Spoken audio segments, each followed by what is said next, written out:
Hi, my name is Malika Brown. I am the hair growth coach, and this is Hair Tip Tuesday, where I give you easy to implement fundamental steps and answers to all of your hair questions. This week's topic is all about what not to do to your hair at home during the quarantine time. This topic was actually inspired by some of my clients that I miss and love so much. They have been hitting me up and asking me what can they do at home. They want to know how far they can go with their regimen. So I actually gave them this list as a rule of thumb of what not to do and what's okay to do. So today we're going to jump right into it. These are things that I will never professionally recommend to do at home, no matter how much of a hairstylist you think you are.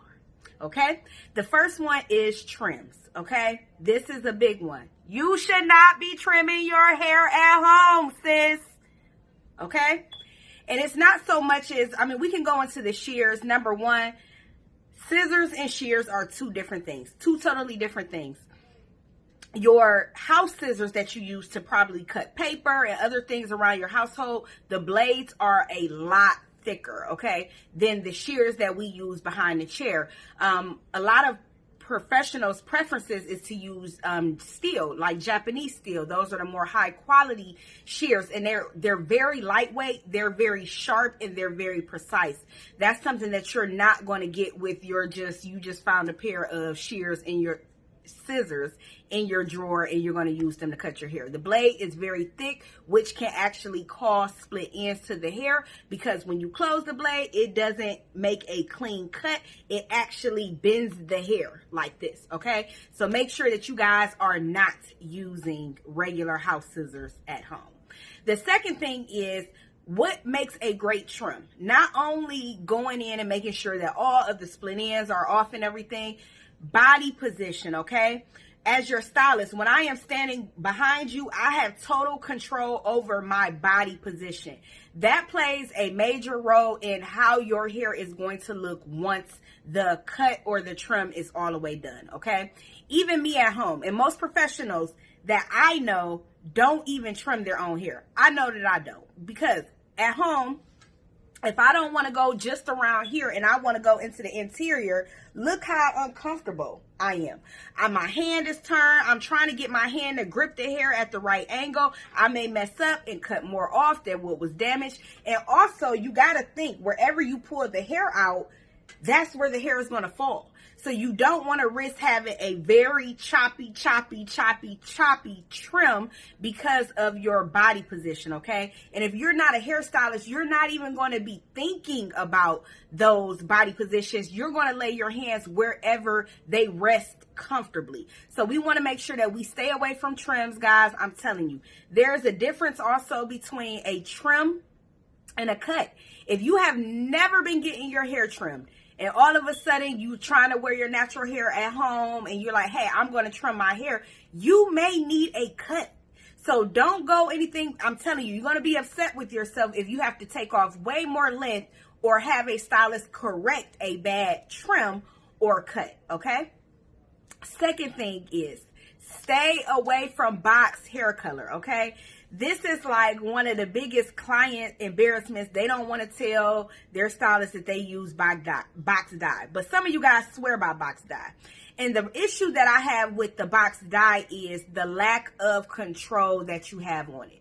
So when I'm assessing a client for color, I may say, hey, I can safely color your hair to 20 and 30 volume. I can get you to this level without compromising the integrity of the hair.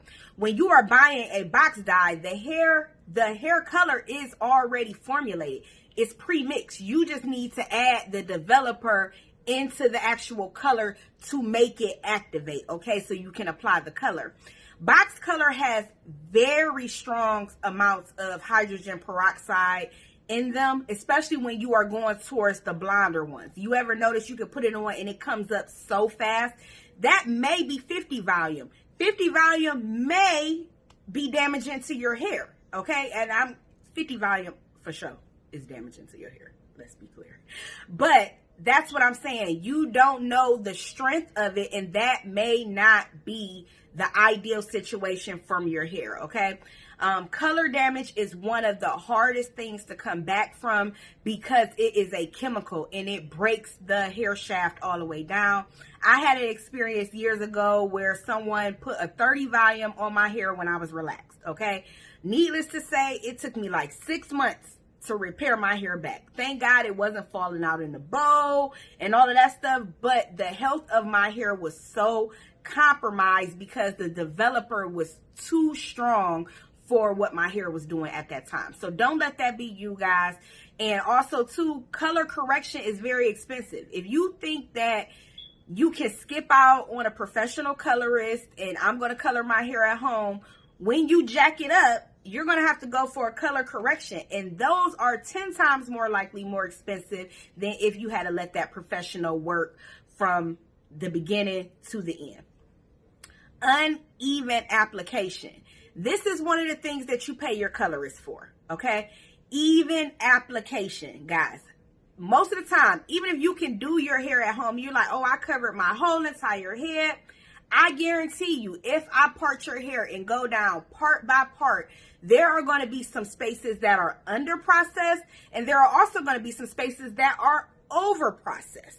But what we get as an end result from that is uneven color. And if it's uneven when you first apply it, imagine what it's going to look like as it grows out. Okay, so if you guys do want to touch up, you are suffering from gray hair, you want to touch up the roots, guys, consider using a color depositing shampoo like John Frieda. They have all of the basic colors, black, brunette, reds, those type of things. Color depositing shampoo will deposit color to help neutralize the parts that have grown out, to make it blend a little bit better until you can get back to the salon, or even using some of the temporary hair colors like the mascaras, the hair wands, the hair chalk, just to color in the roots if that's going to make you feel better. But whatever you do, stay off of the box hair color dye. Okay, and I know it's some people on here that's going to come for my neck like, I've been using Clairol, Miss Clairol for 20 years. Okay, you've been using Miss Clairol for 20 years, but you're not going to sit in a professional's chair. If you are literally on pause from your stylist because of the quarantine, do not take that risk, okay? I'm telling you, your stylist is going to be very upset with you, and you are going to be very pissed off with yourself, okay? The next tip is no relaxing at home. Okay, this is a major one, and I'm not going to get all into about the ingredients, the lye, because anything that chemically permanently straightens the hair is lye. Not L-I-E, L-Y-E. Okay, that is a straightener, and you will find that in professional products along with the box products. But when you go into the hair store, sometimes you don't know what relaxer to buy. You don't know what relaxer is going to be effective for your hair. You don't know. So if you have been using professional only products and going to get those services in the salon, that is exactly what I would stick to. You don't want to do anything that's going to counter out the products that you have already been putting on your hair and not give you the results that you want. Okay, so lye is lye. We confirm that, professional and commercial products. But uneven application is what leads to damage. Okay, y'all, this is not the 1990s. In the 1990s, we were taking our hair permanently straight. Like, we were getting it as straight, bone straight, as much as we could. In 2020, we know so much better about how those chemicals actually break down the hair bonds and break down the hair strands, okay? So, no client is in the salon getting a relaxer every 2 weeks, every 4 weeks. Some of you guys are only getting them maybe once, twice, 3 times a year now, because the whole point is just to make the hair texture manageable and leave integrity in the hair, okay? And you can tell hair that has been over processed, and that's what happens a lot at home. You want the hair to be perfectly straight, so you leave it past the manufacturer's recommendations, and that hair is bone straight, y'all. That's why it's also hard when you guys transition from relaxed hair to natural hair, that when those ends have been over processed so much, they will haunt you for the rest of your life until you get ready to cut them off. Okay, so make sure that you guys are not relaxing at home. You can be relaxing on to previously relaxed hair. That's going to cause over processing, which can lead to breakage. And just chemicals. Stay away from anything that can chemically change the makeup of your hair structure, okay? It's very hard to go back from that, and you need to be knowledgeable to be able to perform those services safely. As well as, you guys do not base your scalp. That is so key. Even when I perform relaxers in a salon, you have to base the scalp. You are protecting the scalp. It's insurance for the scalp to make sure that you are not going to cause burns, or if this overlaps onto the scalp, it will not cause burns. I've even seen, you guys, 3rd-degree burns from chemical burns from relaxers, from people improperly applying them, leaving them on too long, and using a strength that was not safe for their sensitive scalp issues. So we want to make sure that we stay away from that, okay? Last tip is going to be overwashing, okay? I know everybody is at home. You on YouTube, you on Instagram, you seeing all of these styles that you want to try and everything. But guys, overwashing your hair can definitely lead to dryness, and dryness can lead to breakage, okay? Never wash your hair more than once a week, especially if you have more of the natural textures, the 3 C's, the 4 A's, the 4 B's, the 4 C's, whatever you identify with. You do not want to dry the hair out, okay?